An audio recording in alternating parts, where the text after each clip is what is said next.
സുഹൃത്തുക്കൾ നമസ്കാരം. നിങ്ങൾ ആദ്യമായിട്ടാണ് ഈ ഒരു ചാനൽ കാണുന്നതെങ്കിൽ ഒന്ന് സബ്സ്ക്രൈബ് ചെയ്ത് വെക്കട്ടോ. ആ നോട്ടിഫിക്കേഷൻ ബട്ടണും കൂടെ ഒന്ന് എനേബിൾ ചെയ്ത് വെക്കുക. നമുക്ക് എല്ലാവർക്കും അറിയാം മമ്മൂട്ടിക്ക് 100 കോടി പടമില്ലാന്ന്. പക്ഷേ ഏതെങ്കിലും ഒരു പടം ഇറങ്ങിയിട്ട് അത്യാവശ്യം നല്ല പോസിറ്റീവ് വരുമ്പോൾ ആ ഒരു ടൈമിലായിരിക്കും ചിലപ്പോൾ വേറൊരു പടം റിലീസാവുക. എന്നാൽ മോഹൻലാലിന് ആ ഒരു പ്രശ്നമില്ല.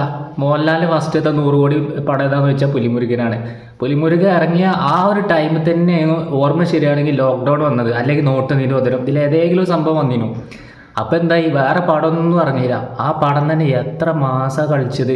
അങ്ങനെയാണ് മോഹൻലാലിൻ്റെ ഫസ്റ്റത്തെ 100 കോടി പടം വരുന്നത്. ഇപ്പോൾ ലൂസിഫർ ഇറങ്ങിയപ്പോഴായിരിക്കും, എമ്പുരാൻ ഇറങ്ങിയപ്പോഴായാലും എതിരാളി എന്ന് പറയാൻ ഒരു പടം ആ ഒരു ടൈമിൽ വന്നിട്ടില്ല. പക്ഷേ മമ്മൂട്ടിൻ്റെ ഇപ്പം ലാസ്റ്റ് ഇറങ്ങിയ പടം കളംകാവൽ, അത് ഇറങ്ങി അത്യാവശ്യം പോസിറ്റീവ് റെസ്പോൺസൊക്കെ കിട്ടി 50 കോടി ക്ലബിൽ നിൽക്കുന്ന ഈ ഒരു സമയത്താണ് ദിലീപിൻ്റെയും മോഹൻലാലിൻ്റെയും പടമായിട്ടുള്ള ബബ്ബബ്ബ 18-ാം തീയതി റിലീസാവുന്നത്. അതിൻ്റെ ട്രെയിലർ ഇന്നലെ വന്നിട്ടുണ്ടായിരുന്നു കേട്ടോ. ഒരു രക്ഷയില്ല, വേറെ ലെവല്. പ്രത്യേകിച്ച് ദിലീപിനെ കോടതി ഈ ഒരു കേസിൽ നിന്ന് വെറുതെ വിട്ട ഈ ഒരു സമയത്തും കൂടി ആകുമ്പോൾ വമ്പൻ ഹൈപ്പാവും ഈ ഒരു പടത്തിൽ കിട്ടുക. ഇതിൻ്റെ ട്രെയിലർ ഡീകോഡ് ചെയ്ത് നോക്കുമ്പോൾ അത് മൊത്തത്തിലൊരു ഫാമിലി മൂവി ആവാൻ ചാൻസ്. കാരണം ഒരുപാട് ഫൈറ്റ് ഉണ്ട്, കോമഡി ഉണ്ടാവും, കാരണം ദിലീപ് ഉള്ളതുകൊണ്ട്. പിന്നെ ലാലേട്ടൻ കൂടെ ഒപ്പം വരുമ്പോൾ പടം കത്തും, നിന്ന് കത്തും. പക്ഷേ ഈ നിന്ന് കത്തുന്നത് ബാധിക്കാൻ പോകുന്നത് കളങ്കാവലിലായിരിക്കും. കാരണം കളംകാവൽ നിലവിൽ ഇപ്പോൾ ഓടിക്കൊണ്ടിരിക്കുന്ന സ്ഥിതിയിൽ എതിരാളി എന്ന് പറയാൻ വേറൊരു ഫിലിമില്ല. പക്ഷേ 18-ാം തീയതി മറ്റേ പടം റിലീസാകുമ്പോൾ ഒരു പടം കാണാൻ പോകുന്ന ഒരാൾ 2 വട്ടം ചിന്തിക്കും ഏതിന് പോകണം. അപ്പോൾ ഫാമിലീസും കാര്യങ്ങളൊക്കെ അതിൽ ഒരു എലമെൻ്റ് ഉണ്ടെങ്കിൽ ഒരങ്ങോട്ടാണ് പോകും ബബ്ബക്ക്. കാരണം ദിലീപിൻ്റെ ഒരു തിരിച്ചുവരവാണ് ഈ ഒരു പടം. പിന്നെ ട്രെയിലർ കാണുമ്പോൾ തന്നെ നമുക്കതാ കാണുന്നുണ്ട്. ഭയങ്കരമായിട്ടുള്ള ആക്ഷൻ സീൻസും കാര്യങ്ങളും ഹെവി ഗ്രാഫിക്സും കാര്യങ്ങളും ഒക്കെ ഇതിലുണ്ട്. പോരാത്തിന് മോഹൻലാലും കൂടി വരുമ്പോൾ മോഹൻലാലൊരു മുഖം കാണിച്ചാൽ മതി ആ ഒരു പടം പിന്നെ ഫാമിലീസ് ഏറ്റെടുക്കുന്നുള്ള കാര്യത്തിൽ യാതൊരു സംശയമില്ല.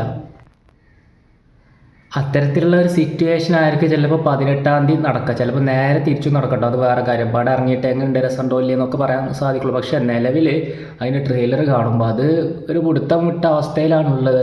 നല്ല നിന്ന് കത്തും പടം. ദിലീപും മോഹൻലാലും ധ്യാൻ ശ്രീനിവാസനും വിനീത് ശ്രീനിവാസനും എത്ര നടന്മാരുണ്ട് അതിൽ. ഒരു മൾട്ടി റോൾ ഫിലിം, ഒരു എൻ്റർടൈൻമെൻറ്റ് മൂവി. ചോട്ടാ മുംബൈ പോലെയൊക്കെ ഒരു മൂവി, അതിലേറെ ഗ്രാഫിക്സ് ആയിട്ട് ഫൈറ്റൊക്കെ ഉള്ള ഒരു മൂവി ആവാനും ചാൻസ്. പക്ഷേ ഇത് ഏറ്റവും കൂടുതൽ ബാധിക്കാൻ പോകുന്നത് മമ്മൂട്ടിനാവും.